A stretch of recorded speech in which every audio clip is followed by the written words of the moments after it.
G'day guys, welcome to Emsley Lodge for another week. Bit of a frustrating week on the track. I thought the horses raced really well, just without getting a winner. Miletus, he was back to his good old best, wasn't he? He travelled really strong on the bridle, gave a good kick, and unfortunately just got run down by the 80-to-1 shot run up the fence, and the jockey was Jason Webber, who rides Miletus track work. So, but no, well done to Webby. He works really hard, and it was good to see him get a winner. But no, Milo was great. He's a funny horse. He gets the blinkers back on, and the race is really tough and aggressive, and that's how he needs to be. I think he is a better horse when he leads, but he just couldn't find the front the other day. But just great to see that old horse back to his best, and yeah, there's no doubt another win in him this preparation. Champagne Doctor, didn't think I'd have a sort of three back the fence in amongst horses. She's certainly never been in that position before, but just wrapped with the way that she was able to hit the line. They seemed to be sort of making ground out wide, and they sort of had the momentum up where she sort of had to, check and cross back and duck back to the inside. But just wrapped that she was able to take a sit, and she wasn't so one-dimensional, that she has to lead at all costs. So ran the 1100 out really strongly. So we'll find another race for her in a couple of weeks. She's pulled up well. So onwards and upwards with her.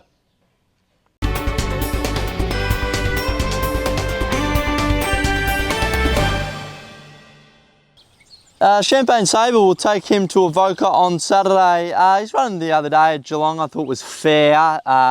He was sort of set a bit of a task from where he was. He was sort of wide and back, and you just didn't want to be there the other day. But in saying that, I think it wasn't his best run. He was a bit funny at the races, actually. He was a bit hot and bothered at the races, so whether he was just having a bit of an off day. So bit of a cooler day on Saturday at Avoca. So looking forward to getting him up in trip up to the 1860. On a track that you want to be forward on, so we'll probably give him a bit of a good kick out of the gates, and hopefully sort of put him more into the race. Jake rides, so Jake's a good jockey for certainly Avoca. I think one of Pat Kearney's looks like it goes all right, but other than that, I think he should have the rest covered. So if he beats Pat Kearney's horse, he probably goes a long way to winning the race. But his work's been really good since Geelong. He's eating well. He's nice and sound. So I expect a much more improved performance from Champagne Sabre. To be good, sort of see him, put his head in front, and then hopefully he can go on with it. That's Champagne Sabre at Avoca on Saturday.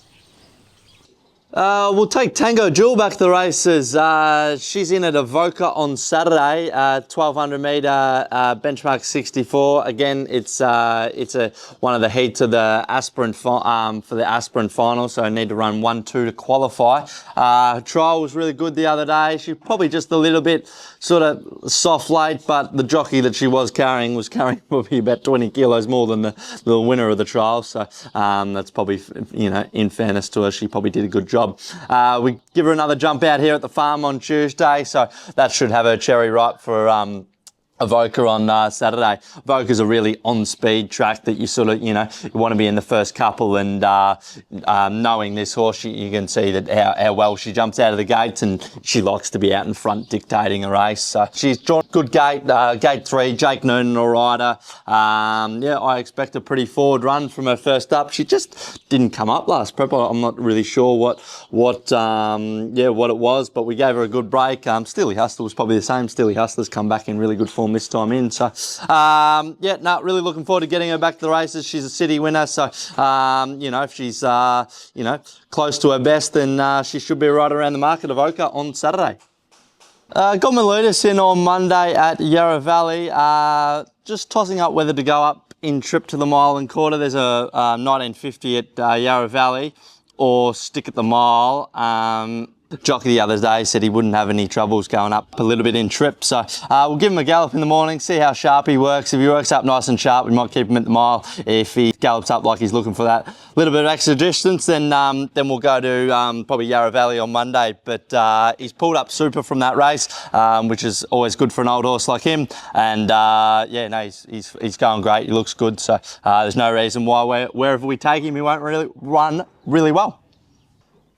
Champagne Doctor, got her in on Tuesday at Geelong.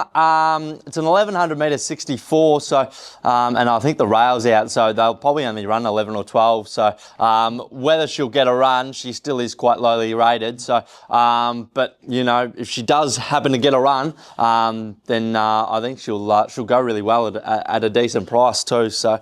There is another race in a couple of weeks, I think, at Hamilton as well. So just depending whether if she gets a run at Geelong, we'll probably go there. It's a heat of one of those aspirant finals. So yeah, if she could run 1-2 in one of them, that'd be super. And then go to a really decent prize money race. But pulled up well, onwards and upwards with her. Got Colt 45 in at Geelong, 1400 metre race. I thought he was good the other day. He much improved run on his run at Sandown first up. It was on a track that you just didn't want to be back and wide, and that's exactly where he was. He was sort of three back, sort of on the outside. So I thought he was still pretty good through the line. So that's what we wanted to see going to his second start, and I think sort of third, fourth up, he should be able to, you know, get a fair crack at him, especially if the track, you can sort of come down the middle of the track. He's a horse that probably needs a really good wind up, and if he can get that on at Geelong on Tuesday, then there's no reason why he sort of won't be around the money. That's Colt 45.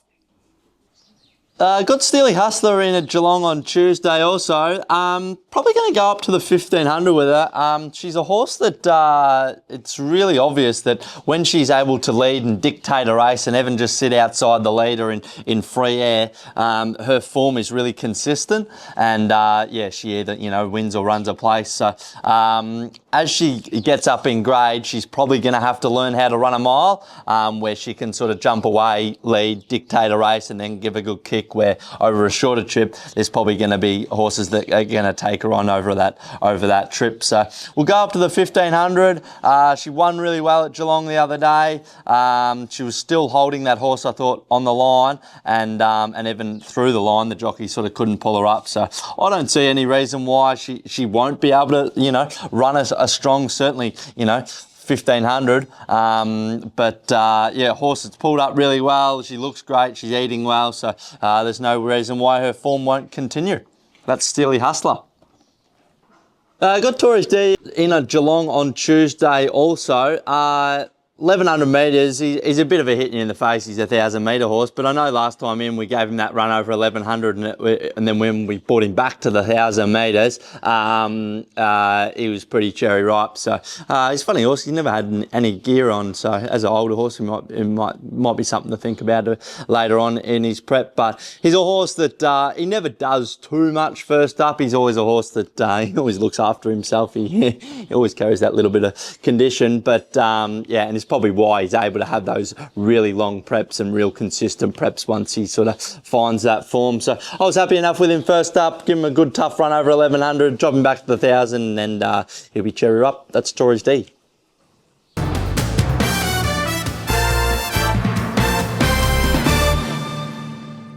That's it for another week at Emsley Lodge. Thanks for watching. Horses racing really well. Got a lot of runners over the weekend and into next week, so hopefully one or two of them can put their head in front. Jamie and Janet have chuffed off to Ararat today with New Romance, who we spoke about on the video last week. So she's found a pretty good race, I think, up to the 2200. So she's been knocking on the door for a while now, and yeah, I think she sort of gets her chance to break her maiden. So it'd be good to be able to see her put her head in front. What else? I'm actually tripping off to Sydney Easter next week, so it'd be interesting to see how that sale fares with the rest of the year. It's obviously the creme of the crop, that sale. So it's always good to see nice horses going through the ring. As for us, I think Tango Jewel, excited to get her back to the races at Avoca on Saturday, and even Steely Hustler. It'd be good to see her put a couple of wins together. But a lot of good chances, so hopefully we can have a good week. Until next week, see you later.